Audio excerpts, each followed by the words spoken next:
აჭარის კულტურული მემკვიდრეობის დაცვის სააგენტოს სარესტავრაციო განყოფილებაში პირველი სარესტავრაციო სამუშაოები დასრულდა.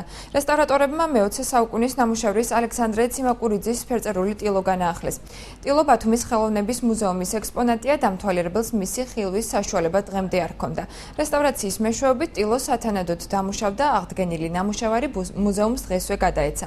რესტავრატორები ექსპონატზე 2 კვირის განმავლობაში მუშაობდნენ. ამჟამად ლაბორატორიაში ხარიტო ნახვლედიანის სახელობის მხარეთმცოდნეობის მუზეუმის საცავიდან გადაცემული ექსპონატების აღდგენაზე მუშაობენ.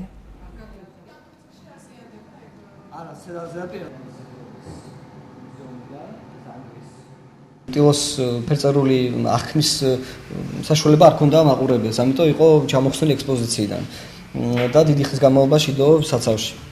ეს ტილო გაიწმინდა, მიახლოებით 2-3 კვირა დაგჭირდა ამაზე მუშაობა, 2 თანამშრომელი მუშაობდა, იმიტომ რომ ლაკი იყო საკმაოდ ისე ვთქვათ გამაგრებული და რთულად მოსახსნელი, გასაწმენდი, მაგრამ ხედავთ შედეგი არის ძალიან კარგი და ეხლა უკვე ალბათ დაბრუნდება ექსპოზიციაში.